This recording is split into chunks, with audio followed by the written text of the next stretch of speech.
le jour des élections de l'Association des professionnels et entrepreneurs gabonais du Sénégal, prévue ce 17 mai 2025, afin d'élire un nouveau président.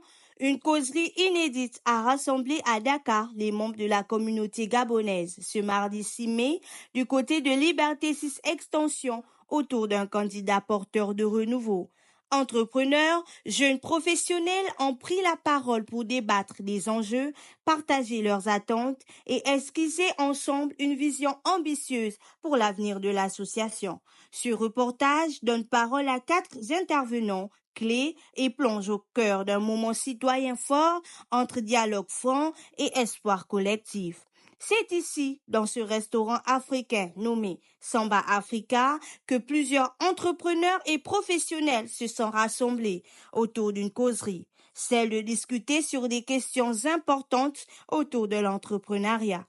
Willy Rufin Ekong, principal auteur de cette réunion et candidat au titre de président de l'Association des professionnels et entrepreneurs, en abrégé APEX, accompagné des membres de son bureau qu'il a tenu à répondre aux questions des entrepreneurs, venus nombreux, et d'apporter des précisions sur son plan d'action.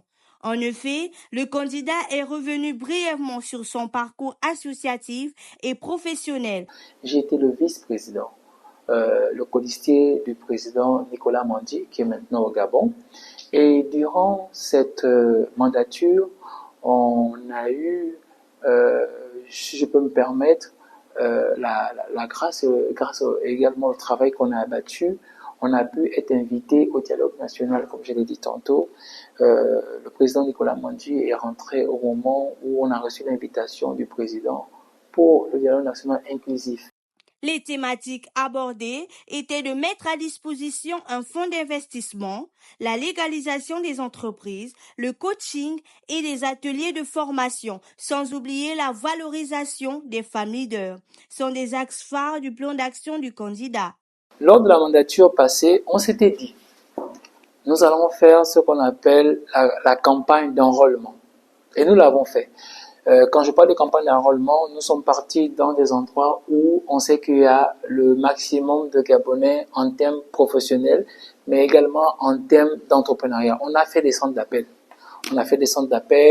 On a rencontré certains Gabonais qui sont dans des centres d'appel. On a commencé par ça. Mais au-delà de ça, nous sommes également allés à l'ambassade pour recueillir les Gabonais qui sont dans la base de données de l'ambassade en tant qu'entrepreneurs et des professionnels. Nous avons pris leurs contacts et nous les avons appelés pour présenter justement l'association. Mais quand cela ne tienne, nous avons constaté que ce n'est pas suffisant. Alors, qu'est-ce qu'on s'est dit? Qu'il faut une commission qui va gérer tout le volet communication. C'est pourquoi moi j'ai besoin que vous intégrez et que dans cette commission, vous les journalistes, vous les communicants, vous puissiez réellement faire connaître notre association. À la suite de la causerie, certains entrepreneurs ont abordé leurs attentes et se sont montrés satisfaits de la candidature de l'ancien vice-président de l'APEX. Ces jeunes entrepreneurs qui ont fait le déplacement se disent très ravis d'avoir assisté à ce rassemblement et trouvent le projet de société du candidat intéressant et réalisable. Je pense que c'est une bonne initiative par rapport à l'association de pouvoir fédérer les Gabonais professionnels et entrepreneurs pour qu'ils aient un lien de relationnel qui va leur permettre de pouvoir avancer au niveau de leurs différents business ou même dans leur carrière professionnelle. Il a eu à dire qu'il peut accompagner ces entrepreneurs-là en les aidant à pouvoir régulariser déjà leur entreprise. Et même pour ceux-là qui n'ont pas encore d'entreprise, on pourra les accompagner pour créer cette entreprise, faire encore son plan d'action, créer un plan pour pouvoir avoir des crédits auprès de la banque et tout. Donc c'est vraiment un point qui m'a vraiment intéressée. Ceux de son bureau le trouvent expérimenté et dynamique pour être à la tête de l'APEX, à savoir la trésorière et entrepreneur Annette Nzam et son vice-président Henri Moussavou. J'ai foi au candidat Willy Ekong.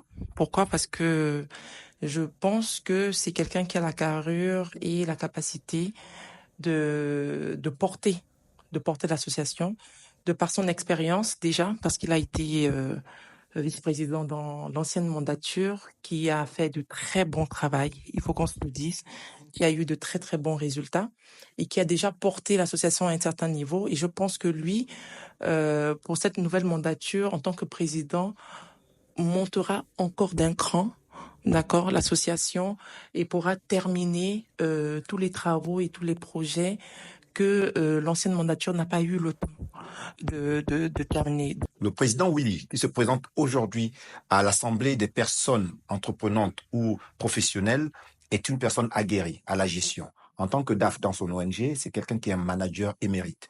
En tant que personne humaine, c'est un pasteur ou un aspirant pasteur. Sur la région comme sur la foi, il a foi en ce qu'il fait et il sait qu'il va nous amener là où il pense que c'est nécessaire. Entre promesses et attentes, cette rencontre aura permis de faire émerger une vision partagée, celle d'une APEX renouvelée, inclusive et tournée vers l'action qui rejoint la vision du chef de l'État, son Excellence Brice Clotaire Oligui Nguema, un premier pas vers un nouveau chapitre pour la communication gabonaise du Sénégal.